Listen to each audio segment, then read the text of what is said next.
It's time for a little comedy, a little content, and a lot of conversation. It's the Geno Jones Show, exclusively right here on YouTube. Now here's your host, Geno Jones. Thank you, Mr. Announcer. Hey, everybody, we made it to another weekend. It is a Friday. Yes, a Friday edition of the Geno Jones Show. New start time, 7:30 p.m. Eastern Time. You got that, 7:30. I need to move a screen over if you don't mind. That's what I love about live TV. All right, 7:30 p.m. Eastern Time. All right, Chicago, everybody on Central Time, 6:30 p.m. Live in Los Angeles, and everybody on the West Coast, 4:30. You got that, 4:30 p.m. Tell everybody, here's my call to action. Tell everybody you know to subscribe to the Geno Jones Show YouTube channel. So my ask, in the next 24 hours, if you're watching me live, Friday is about 7:32, 7:33. Next 24 hours. 150 new subscribers. Actually, I need about 105. But my call, my ask, 150 new subscribers within the next 24 hours. That means my media company and this show will become a YouTube partner. That means my media company will get a bag, get that YouTube bag monthly, every month. It'll get some income, check from YouTube. So thank you for your support. Also, if you'd like to support the show, I'd love to have you as a sponsor, advertiser, so you could support the show financially. Zelle or Cash App, Zelle Zelle is Geno Jones Show. Use my email address, GenoJonesShow@gmail. You got that? That's how you spell Geno Jones. Cash App, $Dad G Jones. All one word, $, capital D, lowercase a d, capital G, capital J, lowercase ONES. And we got a brand new sponsor. Shout out to Kojo LLC. That is Kojo LLC, Courtney Johnson. Last night, she debuted a brand new segment you'll see a couple times a month on the show called Courtney's Corner. She is a real estate expert and an insurance expert.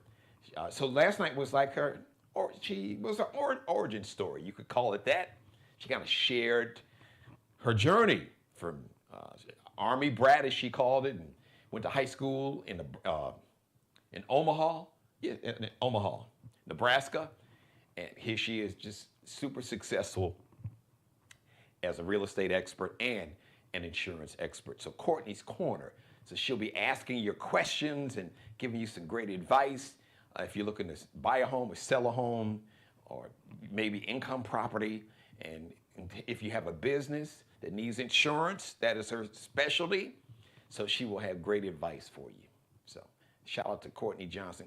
Courtney, I know you're watching, so shout out to you. Speaking of watching, everybody watching me live, I see you, but I need to know who you are. All right, I can see it. People are watching, but I have a live chat room open. The show is interactive. Yes, it is very interactive. So you can give a shout out. You can shout me out right now, like my mom is shouting me out right now in my chat room. Mother, rest your eyes. She just had eye surgery. She is straining her eyes trying to see her son. And this is one of the million reasons why I love my mom. So help my mom out so she doesn't have to strain her eyes. You're watching live. If you got a question, comment. We got a great show. Funny Friday. This is going to be a big fun Friday because we're going to shout out Beyonce and a very special tribute to Whitney Houston, who's got a birthday tomorrow. So it's going to be one heck of a show. But I wanted to make sure I shouted out our brand new sponsor, Courtney Johnson and Kojo LLC. Thank you for being a new sponsor, and I would love to have you or your brand or your business as a new sponsor. So let's jump right into it. Don't forget, jump in the chat room. Show is interactive. Please leave your comments in the comment section, but you can also comment if you're watching me live in my live chat room. If you're watching the recorded version of this episode, this live right now, you can jump in the comment section. Please leave your comments in the comment section, and please be sure to like the show, because YouTube, they track all of that. They track your likes and all of your comments and how many people are watching and how long you guys are watching, how often you watch the episodes. So all that will help, not just the show, but it will help my media company. So thank you. in advance. So let's get right into it on this Friday edition of the Geno Show. Big shout out to Beyonce. So Beyonce has the internet buzzing. She's had the internet buzzing. Yes, Beyonce has had the internet buzzing as always. But she recently released a brand new Levi's ad called the Denim Cowboy. Now she's a cowgirl. Clean, as my grandfather said, clean as a board of health. Sharp as a tack, like a thumbtack, but sharp. So Beyonce, she's dressed up. She's got this Western style, glamour, Western gear, these denim, because it's a Levi ad. So, she's got like these almost glammed up, bedazzled up Levi, this whole Levi fit, like a denim outfit, top, bottom, form fitting. So I know folks is tripping about that. Now, at the end, she's riding off into the sunset. Not on a horse, on a motorcycle. Because it's the whole, like you said, denim cowboy. So, she comes in, with the Western denim gear and her cowgirl hat on. But you would think that she would be riding off into the sunset on maybe a horse. Since she's a denim cowgirl, she jumps on a motorcycle. So there's a lot of speculation. Is Whitney, is her next act, her next chapter, gonna do a rock and roll album? She would be great doing a rock and roll album. I would love to see it. I would love to hear it. Beyonce, do your thing. She did R&B pop, then Lemonade. That was the house music album, a tribute to one of her late uncles. She killed that, being born and raised in Chicago. As a matter of fact, being around when house music came into reality. It's named after this club. Now it's a city landmark called The Warehouse, near west side of Chicago. Shout out to Frankie Knuckles, who was a DJ from New York City, moved to Chicago, opened up the club called The Warehouse, and the rest is history. Hence house music, which really was a lot of up-tempo R&B music from like the late 70s. So Philly International, Teddy Pendergrass. You got what I need. Only you. The OJs. Let's see. What? It wasn't Living for the Weekend. It escapes me now. What was their up tempo song? It'll come to me. But a lot of that Philly International, MFSB, Mother, Father, Sister, Brother. Some people said the MFSB was something else. But MFSB, they were a staple on Philadelphia International, that great label out of Philadelphia, Philly International or Philadelphia International. Love is the Answer, iconic. They also did like a theme to Soul Train. But Love is the Answer was the big dance club anthem back in the day. All of that was considered, that's what Frankie Knuckles was playing. And then some of the younger DJs started doing their own music in their house, in their basement, in their house. Hence the music, house music. So the term house music came from The Warehouse, where that kind of up-tempo music from the 70s, because you had the disco era in like the mid-late 70s, early 80s, really right around 80, disco was kind of dying. That's a whole nother story. But the up-tempo R&B was there. Love Hangover, Diana Ross. I think of certain songs I can even hear now. The Originals, Down to Love Town. A lot of the Tramps, who were this group called the Tramps. So they were doing like disco music. It was really more disco than R&B. But a lot of this up-tempo R&B, like I said, like Teddy Pendergrass, that's just one that I think of. And it's the OJs had one, and it'll come to me because it was one of their really up-tempo songs. Hence, that's where the house music kind of came from. All right. So I'm saying all that to say that was really a long-winded way to shout out Beyonce, because she did all the R&B stuff. Her early solo album, of course, Destiny's Child. But that Destiny's Child music crossed over. Then she went solo. And then she was doing the R&B stuff that just automatically kind of crossed over. Then Lemonade was like the house music tribute. Then she hit him with the Country Carter, which really made all these racist and country music fans that were racist and just hated this black woman that was killing the game, came in #1 won a Grammy for the best country album, set a record for the highest grossing country music tour ever. So she's like, I came, I saw, I conquered country music. I did my R&B thing, conquered that. Y'all cheated me, didn't give me my Grammy that I should have got for 3 albums that she did before, several albums. She should at least had 3 Grammys before she got this Grammy, this past year for Country Carter, but she got that. So she's done that. She's riding off to the sunset, or riding off into the sunset in this new Levi's ad where she is the brand ambassador. So the speculation from the Beehive and a lot of folks, that's kind of, is it a rock vibe? Is that what she's about to do on this motorcycle? So we will see. So shout out to you, Beyonce and the Beehive. I'm really proud of you. All right.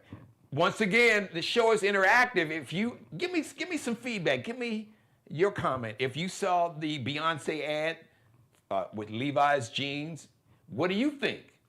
You saw her ride off into the sunset on that motorcycle, you know, with her glam, her Western glam denim gear, you know, all bedazzled, you know, all glammed up, you know, with her cowboy hat. So do you think that was like a prelude, an omen, kind of a tease? She's riding off into a new direction, maybe like the next chapter, you know, her next act. We'll see. What do you think? You watching me live? Jump in my chat room right now and give me your take on it. And if you're not watching me live, if you're watching the recorded version, leave your comments in the comments section.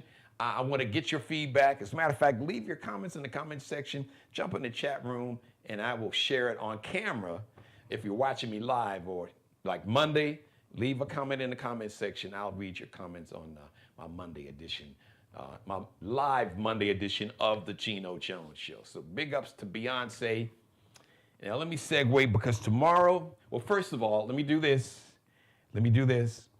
I would be remiss, because I mentioned his name on this show. I've been doing it almost 5 years. October, the first week in October will be the 5-year anniversary of doing the Geno Jones Show live daily, weekdays, Monday through Friday. Started off at 6:30 p.m. Eastern. New start time about 2 months ago, 7:30 p.m. Eastern. So I've mentioned his name probably 1,000 times, along with my grandmother, Jean Jones, who I was named after. Conway Jones. On this day, he joined the ancestors. I believe it was 81, Mother, I know you're watching. I think was it 81? I think it was 81. So the most remarkable man I have ever known. The wisest, the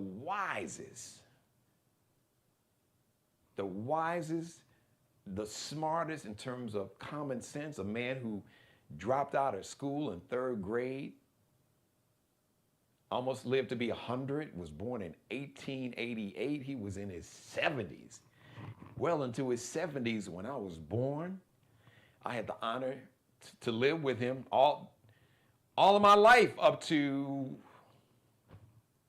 I think I'm close to 20, maybe, somewhere around there. So I was really honored to spend those first, a generation. 20 years is a generation, so it was right around 20 years, close to 20, 19, 20. So I was just honored to be able to have him as a grandfather, and to have like virtually 2 decades of influence, and two decades of his wisdom and knowledge and guidance and love, and the example that he's not just set, the example that he lived. I got to see it because he taught me, but he taught me not just by talking to me. He didn't teach me verbally and vocally. He taught me by showing me, by setting that example, by his actions and his behavior. So, shout out to Conway Jones. Dad, I hope you're very proud of me, and just thank you for all that you poured so much into me. I cannot thank you enough. So I celebrate your life on the day that you transitioned and joined the ancestors. And I'm sure Mom was happy to see you. So we celebrate you today. Speaking of celebrating someone that is an ancestor, happy heavenly birthday, one day early. Happy heavenly birthday to Whitney Elizabeth Houston. Her birthday is Saturday, August 9th, so it's a happy heavenly birthday a day early. She was born August 9th, 1963. She would have been 63 on Saturday. She joined the ancestors. We lost her tragically on February 11th, the day before the Grammys, 2012. She was only 48 years old. But I just want to take some time, and for the rest of the show, this monologue is just really going to be a tribute to Whitney Houston and share some of my personal memories. I was honored to. I first met Whitney when Whitney released her debut album way back in 1985. I'll never forget it. I was still in college, but I was working part-time. I was like a part-timer at a radio station in Chicago, WBMX. Shout out to Marco Spoon, who was the man that brought me over there. And shout out to a brother named Mike Hodges. I don't know if Mike Hodges is living. Anybody watching me in Chicago, if you know, he was a Midwest rep for Arista Records. And he went to Columbia College. So that's how we met at college, Columbia College, Chicago. And he was just a good dude, and he was just really a good friend. And we had some great memories. Like any artist that was on Arista Records, I had all of their music, got to go to their concerts. As a matter of fact, he got me tickets to see Phyllis Hyman, because the label Phyllis was on Arista Records and at one time. And Mike Hodges got me tickets so I could take my mother to see Phyllis Hyman at the Park West Theater in Chicago. The Park West is still open, I heard. And I think I shared this story. Backstage, I took my mom to meet Phyllis Hyman, and she was just gracious and just really sweet, and until she was looking for her food, some food she had left in her dressing room, and somebody ate it, and she turned into a different person and cussed everybody out and cleared the dressing room. So me and my mother, we got the hell up out of there quick.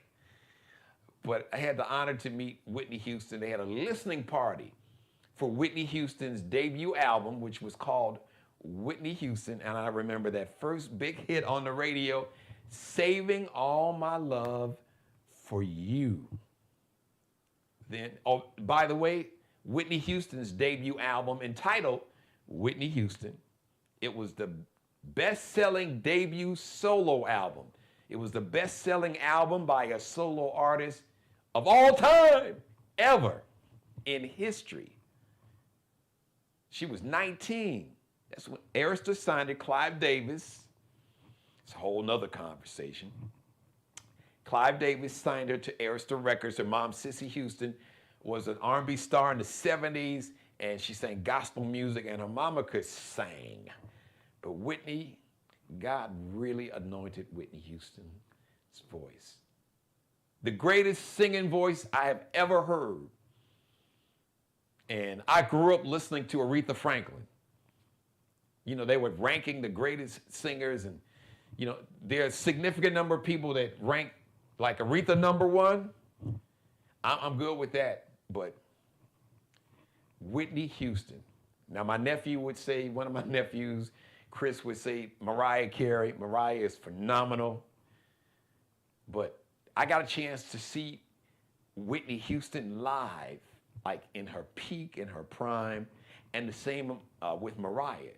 So we are celebrating Whitney Houston today. But Whitney Houston, the greatest voice, the greatest singing voice I have ever heard. So you can look, if you're watching me live, you can jump in the chat room. You can give me your opinion. You can leave your comments in the comment section. Good luck with that. If you disagree, you want to have a conversation, argument, debate, have fun with that. Whitney Houston. The Whitney Houston from 85 till the late 90s. you know, when all her personal issues and the personal trauma and the demons affected her voice, man, if people knew. So when Whitney Houston first came out, so Clive Davis, his plan was to make her this pop diva superstar, which meant that he really wanted her to, what they call crossover mass appeal, which meant appeal to white people primarily. And her music, you know, it had this really like pop vibe, almost like a adult, what they call adult contemporary, which was like white, soft, kind of AC music. These are terms they were using back in the mid '80s, you know, radio and the music industry. But he wanted her to be a pop diva, like, so pop was basically for younger white kids and young people. When they said adult contemporary, that meant that they wanted you to appeal to white people who were in their 30s and 40s and 50s. But Clive Davis's blueprint and his goal was to make her a pop diva. So if you listen to her early ballads, they all had this kind of clean, stripped of like soul. It wasn't an R&B feel. It was just a real clean pop sounding, Saving All My Love for You, and all those ballads, all those great ballads that went #1. Now, she did her second album, Whitney, '87, and you got a feel of, you know, the range of Whitney, because Whitney, people really got Whitney confused because the way she was marketed, and then of course they did the movie The Bodyguard with Kevin Costner. So people were kind of projecting that Whitney was like this pop diva superstar, that she was prissy and probably was, you know, would marry a white man. It was a super, because people were, you know, linking, you know, back in the day there were rumors that, oh, Whitney Houston and Kevin Costner, and folks thought, oh, she's gonna marry somebody like Kevin Costner, a big white star. This was in the air, in the ether, in the universe. This is what people were talking about. We're talking about the early '90s. So first couple albums, even on her second album, she did one of my favorites, and it gave me a glimpse. I'm like, oh, see, she's not just this pop-sounding diva superstar. Whitney's from New Jersey, you all. Newark, New Jersey. Whitney got some hood in her, and you found that out later. But she remade a classic Isley Brothers song, one of my favorite Whitney Houston songs, her version of For the Love of You. Now, For the Love of You was iconic. It's iconic. Whitney, she didn't own it, because usually if Whitney remade your song, it was no longer your song. She had that same thing that Luther had. People never, it was like, please don't do my song, because it won't be my song anymore. But unless you wrote like, I forgot which is the big hit by Luther. I think it was A House Is Not a Home. Dolly Parton, she performed that song, but she wrote it.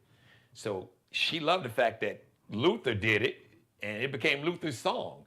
But since she wrote it, she had the publishing. That means she got a lot of money off the royalties from that song, because it was originally her song that Luther did. But Whitney sang For the Love of You, and it was still, nobody did it like Ronald Isley. But Whitney, when I heard Whitney do it, it just hit differently. It was just this, it was still Whitney with this beautiful, perfectly, this perfect voice, perfect pitch and tonality, and like diction and phrasing, all of that. Like her phrasing and enunciation and diction was like flawless. It was perfect, and her voice was pitched perfect. But she sang those early songs, it was almost like she was in this box where she sang, and, you know, they didn't want you to necessarily, they didn't want the soul, that soul of who Whitney really was, because Clive Davis, his goal was, and it worked. She was this pop, mega superstar. primarily off the strength of her ballads, love songs that appealed to everybody, but he wanted those songs to appeal to young white women and maybe not so young white women, pop music and adult contemporary music listeners. Did that. Every song that came out, those first couple of albums, the Whitney Houston album came out in '85, Whitney came out in '87, number one hit after number one hit after number one hit, just back to back to back to back to back. But when I listened to that Whitney album and I heard For the Love of You, I was like, Now, ironically, Clive Davis never released that song as a single. Now, Black Radio played it. I was working in Black Radio. We played it as what they call an album cut. And people love that song. If you listen to any Quiet Storm, like a love song format, it's a good chance you could hear For the Love of You. If you love the Quiet Storm format, I know Keith Sweat's got the syndicated show. Hit him up, call him up, say, yo, man, I need you to play that Whitney Houston version of For the Love of You. Yes. Then she had another song that was on another album called Just the Lonely Talking that was like real jazzy. Okay? So, but then also, she had this, now remember, Whitney grew up in the church. So Whitney had this gospel vibe. As a matter of fact, Whitney, BB, and CeCe Winans were super close. They loved each other. They were family. They just didn't share DNA, but they were family. As a matter of fact, they were so close. In the early 90s, shout out to Arsenio Hall. He had like the hottest talk show on TV. As a matter of fact, he was beating Jay Leno and David Letterman. But they had to get him off, and then they tried to make it. He had Minister Farrakhan on, and they was like, "Oh, you're anti-Semitic. You hate Jews." But it was just they were afraid. They never thought that. They never intended for Arsenio Hall to be number one and to dominate. They never intended for a black person, or black man, or just a black person, period, to be the face of late night TV. Well, for a couple years, Arsenio Hall was. And Arsenio Hall had BB and CeCe Winans on one of his shows. And Whitney Houston, I guess she came to support them. But they performed, and Whitney sang background for BB and CeCe live on one of the episodes of Arsenio Hall. I'm sure you can find it right here on YouTube. You don't have to take my word for it. You can, but you can see it for yourself.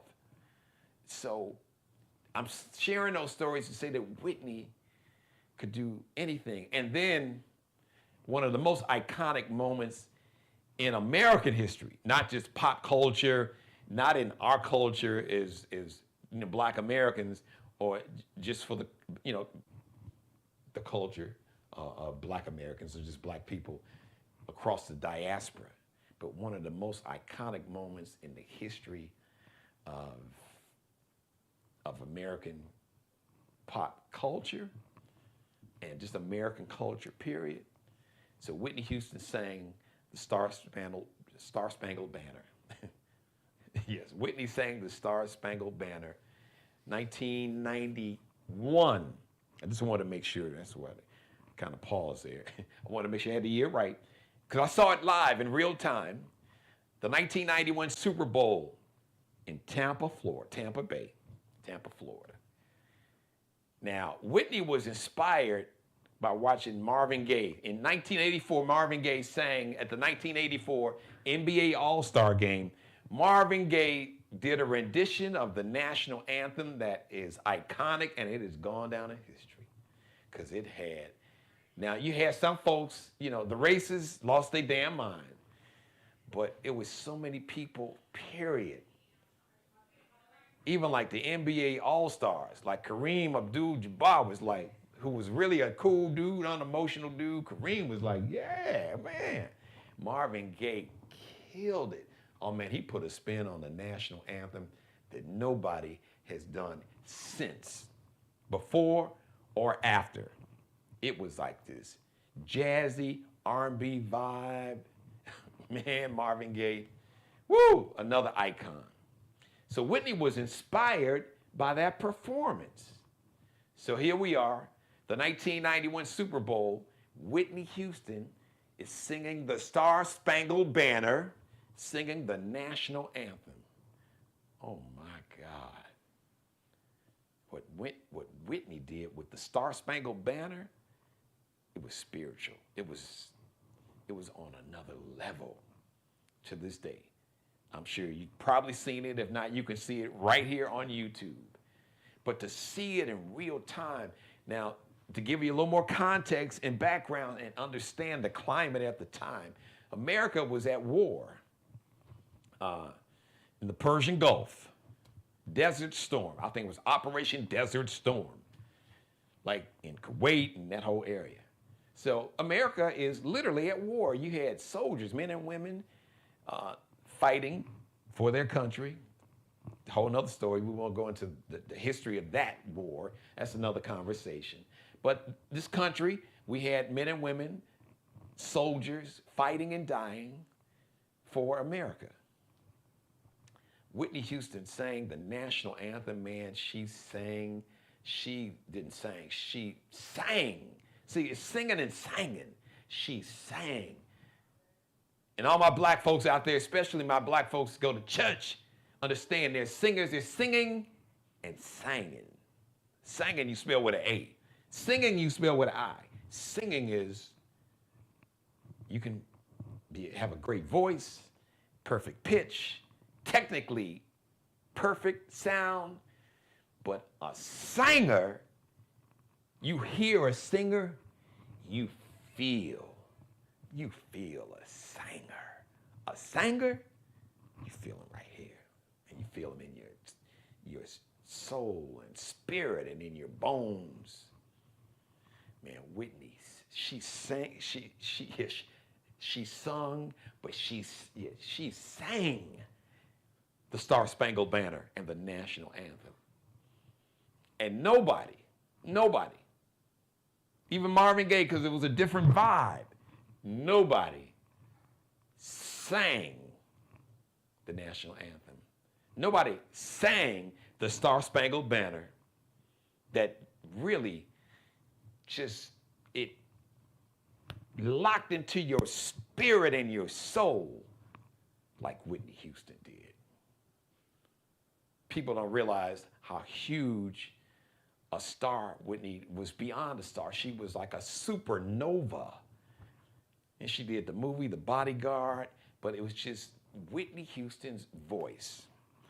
And Rick Party, man, Rick, I gotta just say this real quick. Let me just, point of privilege for the host. Man, Rick, I hope you're listening, and just jump in the chat room.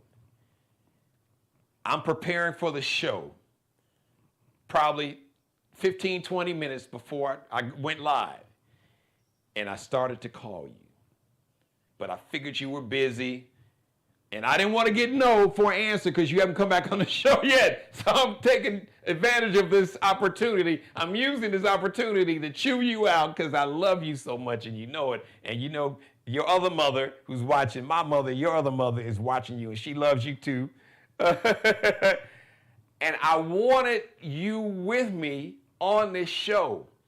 So maybe let's do it because there's so much. I know you got so many memories, and I'm sure you met Whitney like I did and had a chance to interview her. So I just please give me a yes one day. Let's do it one day next week. I don't know, hopefully Monday or Tuesday, but I want to do it as close to Saturday because Whitney's birthday is Saturday because Rick is watching me live. So Saturday, August 9th is Whitney's birthday. So I'd really love to do it Monday. So if you could do it Monday, just give me a yes, bro. Even if you, look, 15, 20 minutes, if I don't have a lot of time, I'll take whatever time you give me, but I would love for you to come on because I thought about you. That's why it is, God is awesome. It is just, I'm not making this up, Rick. God is my witness on my grandfather who joined the ancestors on this day. like 40 years ago. So just give me, you're there? Thank you, bro. I love you, man. Because we just going to talk about Whitney.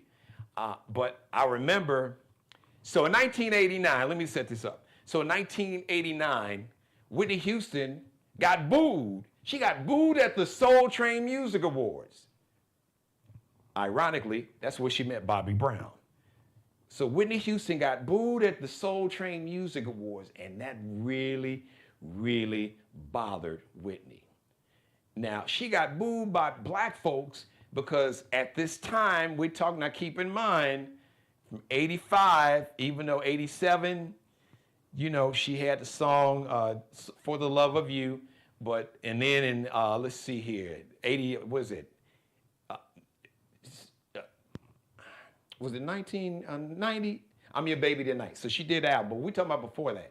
So 87 and 85, she still had a lot of songs that had this real pop music sound. Rick, you know exactly what I'm talking about. And just the culture, black folks in America felt like they were blaming Whitney and saying, oh, she's intentionally singing songs that appeal to white people, that she ain't connecting with black folks. She don't want to do black, she don't want to sound black. This is what people were saying. So Whitney caught the backlash at the Soul Train Music Awards. She was nominated for a Soul Train Music Award, and when they announced her name, people literally booed her loudly, and that really bothered Whitney. So Whitney was very intentional, even though she still did the Bodyguard album soundtrack to the movie. You know, in 1990, she still did a song, I'm Your Baby Tonight, that was kind of got a pop vibe. But she was even working with more, because she worked, her second album, she worked with Babyface and L.A. Reid. But I think there was a song, Just a Lonely Talking, and Heartbreak Hotel came out after 1989. And Heartbreak Hotel and Just a Lonely Talking, oh yeah, she made sure that, okay, since y'all booing me, she's like, all right, black folks, I got you. Here you go, Heartbreak Hotel. Here you go, Just a Lonely Talking.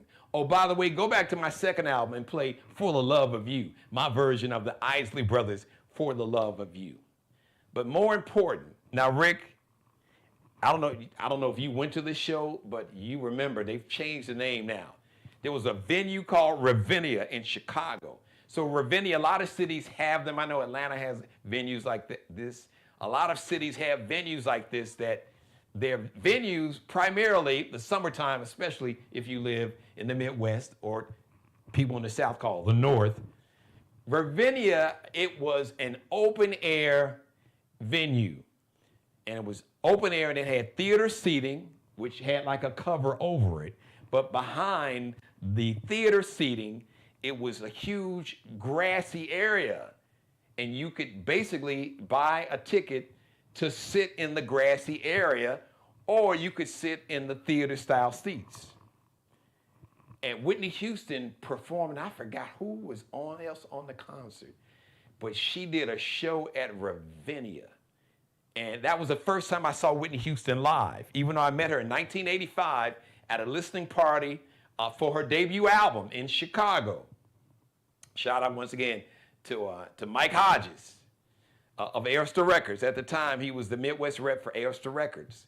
And he got me in the party, and I got a chance. I even had, like, Whitney had the posters, so her album cover, that debut album cover, was orange, and it had like this picture, because Whitney was a model. And it looked like it was one of the pictures she used as a model. She had her hair like pushed back. And I remember that poster. I don't know what happened to it. I should have kept it. My mother, she'd autographed the poster for me. And I think we got a copy. Did they give us a cassette of the album? Probably, even though CDs were out then. But okay, I'm fast forwarding now. Let's go to, but the first time I got to hear her live or see her, it was at this venue, Ravinia, because in the summertime, they would always have like a whole like summer-long calendar of concerts. And I got to see Whitney Houston. I even saw Mariah Carey at Ravinia. But the first time I got to see Whitney Houston live was at this venue called Ravinia. And oh my God. And this was Whitney at the peak of her superpowers. And she went into, I don't even remember what song, but she kind of went into her gospel vibe, her gospel bag. Man, folks were getting the Holy Ghost. It was like being in church. It was like God had just, came on stage, just, was walking around, just tapping people on their head, and they getting the Holy Ghost. Woo, I got to not just hear, but feel what was really in Whitney as a vocalist. If you ever got a chance to see Whitney early in the peak of her, the closest I can think of it in terms of something, a huge event that people, like the world saw, was, you got a taste of it when she sang the Star Spangled Banner at the Super Bowl back in 1991. You got a taste of it. You got a pretty good feel of it, but you ain't get the full blast. What I saw and heard and felt at Ravinia, I was like, I went to Mike Hodges, who was the Midwest rep at Arista, like he was Clive Davis. I'm like, man, they need to let Whitney sing like this, because that's who Whitney really was. She grew up singing in the church. She grew up singing in a black church. Not church, we call it church. She grew up as a little teenager, a young girl. Man, Whitney doesn't get enough credit because all the documentaries and bio stories and pictures I've seen about Whitney, they focus on the trauma and the drama and just her struggle with substance abuse, which really does not do Whitney Houston justice. And Rick, you still watching me? And the reason I want to have this conversation with you, because we both were in radio. Like the 90s was really, that was Whitney's peak and zenith. All the way to like the late 90s when things kind of got sideways. But I hope that somebody would do a documentary on the true greatness and genius of Whitney Houston as a vocalist and as a singer, because she was peerless. She had no peers. You can make an argument of Aretha Franklin, but during her era, okay, you want to say Mariah Carey, but Whitney was on another level. She's like in the 90s, it was Michael Jordan and everybody else. As a vocalist, it was Whitney Houston and everybody else. Whitney is one of one. And I'm so honored that I had a chance to really not just hear, because the music on the radio, or you played it on a CD or vinyl, it still is as great as you could just hear, and you could just hear the technical perfection, and you could hear the power. You could hear some of the passion, but it was muted. The producers and Clive Davis, and eventually that really pissed Whitney off. She wanted to branch out, and when she got booed at the Soul Train Music Awards, that really triggered her. Because if you listen to Whitney's music after 1989, it was more soulful, quote unquote. Had more of an R&B vibe. She was still doing her pop stuff, like she did The Bodyguard, that soundtrack. But oh yeah, Whitney was doing Heartbreak Hotel, Just a Lonely Talking. The whole Waiting to Exhale soundtrack, Exhale, all of that. That would, woo-hoo-hoo-hoo. Not to mention the movie Waiting to Exhale. Come on, man. That soundtrack.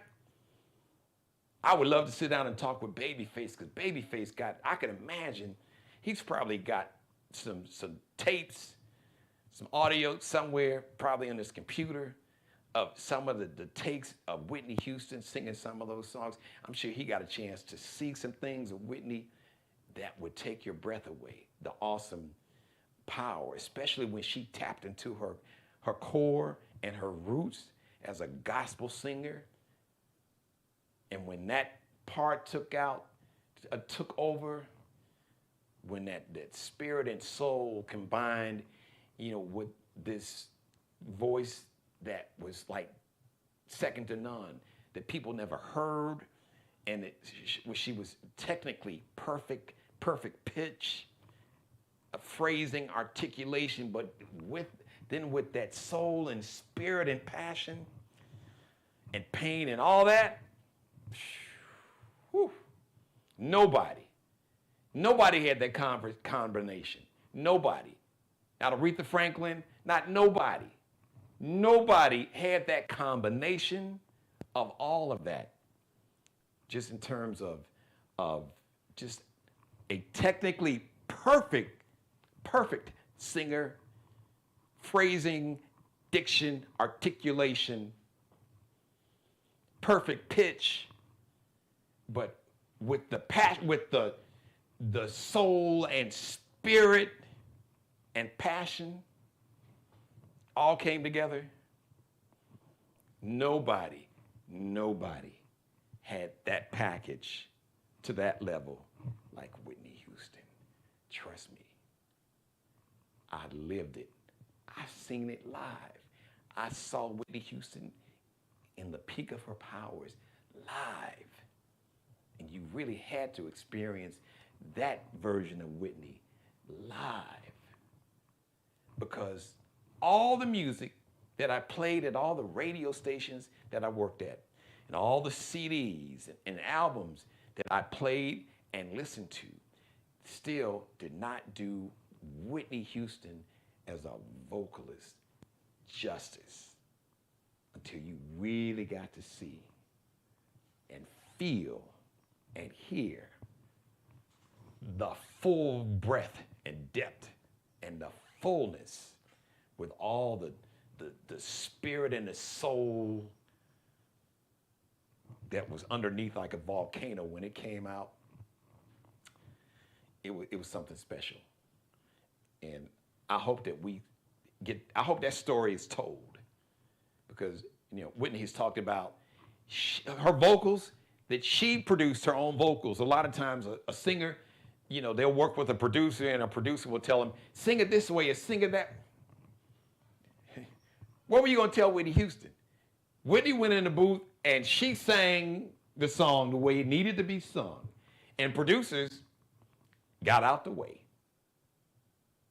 Because nobody knew Whitney Houston and what Whitney Houston truly had inside of her. Nobody understood all that Whitney had inside of her vocally but Whitney.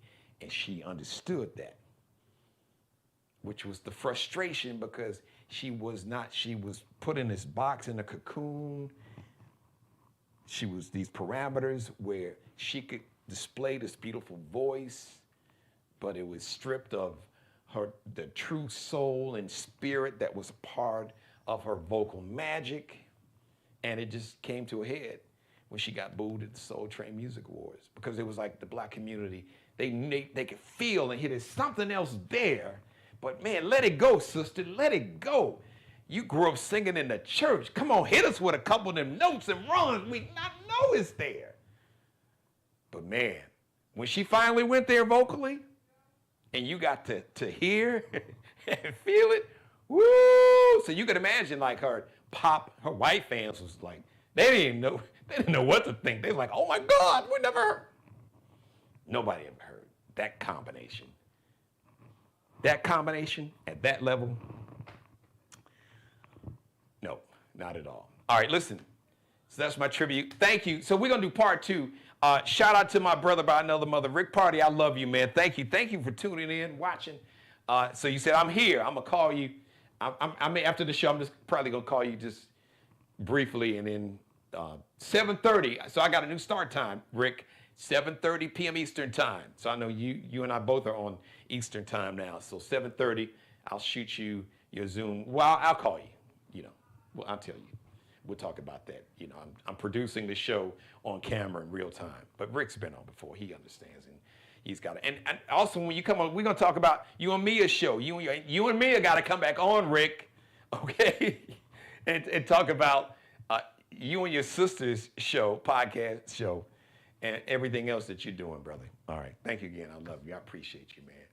So, happy heavenly birthday, Whitney Elizabeth Houston. Rest in peace, rest in paradise, rest in power, my sister. Say hi to my grandfather. Say hi to Conway Jones and Gene Jones. Tell Conway Jones, say your grandson said hello and he loves you and thank you for everything. All right, now thank you for everything. Thank you for watching, everybody. I got a new sponsor. The Geno Jones Show welcomes a brand new sponsor, Kojo LLC, C-O-J-O, Kojo LLC. Courtney Johnson, she debuted a brand new segment on this show, Courtney's Corner. If you got questions about purchasing a home or selling a home, or maybe you want to purchase a home as investment property, or if you have a business, also, she is an insurance expert, especially for businesses. If you have a business that needs insurance, she's an expert in that field, so she'll be covering all that and some other things. So welcome, Kojo LLC and Courtney Johnson. You can find her on a social media platform. Courtney Johnson, I know she's on Instagram for sure. She may be on Facebook, but I know she is definitely on Instagram, I believe on TikTok. Go back and watch last night's episode. Go back and watch, Thursday. Last night, if you're watching me live, she was, or Thursday was April, that would be August 7th, the August 7th edition, or Thursday night, last Thursday, or last night if you're watching me live. All right, thank you. Shout out to Markel Bailey, the official barber and hairstylist for the Geno Jones Show. He is the CEO of Designer Cuts here in the Charleston, South Carolina metro. Check him out on Instagram or IG, Kelby Cutting Up, KELBECUTTINUP. Allie Jones is the official wardrobe consultant and stylist for the Geno Jones Show. Check her and her Lexi Jones collection out, LX.NCL_.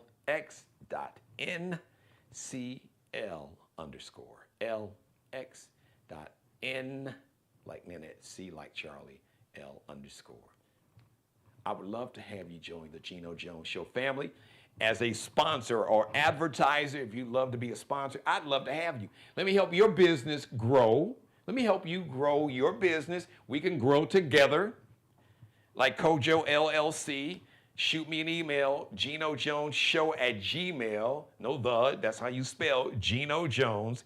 GenoJonesShow@gmail. Shoot me an email. We'll set up a meeting and I'll get you the sponsorship package or advertising.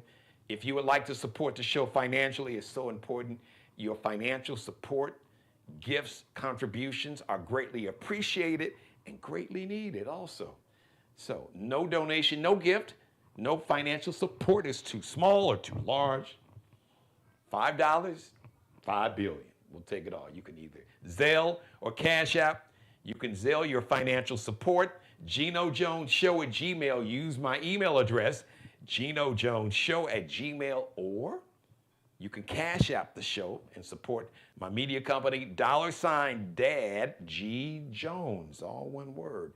$, capital D, lowercase, A-D, capital G, capital J, lowercase, O-N, like Nanette, E-S, $Dad G Jones. You can Zelle or Cash App the show right now. Some folks just got paid. Some folks got paid last week if you got some money left. And I know it's back to school time. Like I said, whatever you have, $5, $50, $500, $500,000, $5 million, $50, whatever. Whatever's on your heart and whatever you have is greatly appreciated, whatever the amount is. Like I said, no amount is too small or too large. Any and every amount is appreciated, with the ultimate amount of gratitude and appreciation I could display to each and every one of you. Make sure you leave your comments in the comment section. Thank you, everybody. Yes, shout out to Mother, you and Rick are talking. That's great. So I have a very special guest, iconic Hall of Fame radio personality, voiceover, should be in the voiceover Hall of Fame as a voice actor, content creator, Rick Party, my brother by another mother. repping the south side of Chicago. We both grew up on the south side of Chicago. He's going to be my special guest. We'll finish our conversation. We're going to share some more stories about Whitney Houston. As a matter of fact, I shared a lot, so I want to hear some of his stories because I know he's got some great stories to share about Whitney Houston. Happy heavenly birthday once again to Whitney Elizabeth Houston, August 9th, 1963. Happy heavenly birthday, Whitney. All right, so leave your comments in my comment section. Be sure to give me the thumbs up. Please click on that like button, share, copy and paste, tag everybody in this episode, and tell them to please subscribe to the show. My call to action. I'm asking for your support, your help. 150 new subscribers will put me over the threshold to become a YouTube partner. That means this show and my media company will get a monthly check, basically. I don't know if they won't send a paper check, but yes, YouTube, they compensate those that have channels, and there's a certain threshold. So 150 brand new subscribers puts me across that threshold to become that YouTube partner and to get that monthly check, that bag, as the kids say, every month from YouTube to support the show and my media company. So call to action, let everybody know. Put out a post, shoot a video, put it up on all your platforms. Tell them to come to YouTube and go to the Geno Jones Show and just click on subscribe. And while they're at it, click on the thumbs up and check. If they never seen the show, tell them to check out any or all. They can make it a Geno Jones Show binge watch weekend. So speaking of weekend, have a great weekend. Me and you Monday evening live or out in Los Angeles or Las Vegas, 4:30 p.m. in the afternoon, live Monday through Friday, 7:30 p.m. Eastern Time, 6:30 p.m. Central Time, Monday, the next live edition. But like I said, go back and binge watch. If you missed any episode last night, this week, we had all the monologues are fire. So just make it a binge watch weekend. Thank you for watching, everybody. Please don't forget to leave your comments in the comment section below. Please don't forget to give me the likes, and please support the show financially by Zelle or Cash App. Zelle, Geno Jones Show at Gmail, or Cash App, $Dad G Jones, $Dad G Jones. All right. Am I missing Shadur Sanders? I'm missing Rick. You're missing Shadur Sanders. Am I? We'll talk about Shadur Monday, Rick. I'm gonna call you shortly. But yeah, shout out to Shadur. I don't know what happened. I just been so focused on Whitney. This is because my goal was to do a tribute. I wanted to shout out Beyonce and the buzz about her and the new Levi's ad, and that was the open. If you missed the beginning of the show, the opening, we talked about Beyonce and the buzz she's created, no pun intended, Beehive, with this brand new Levi's ad. And at the end of the ad, she rides off into the sunset on a motorcycle. So people are saying that's like a symbol, a hint, a sign that where's she going next?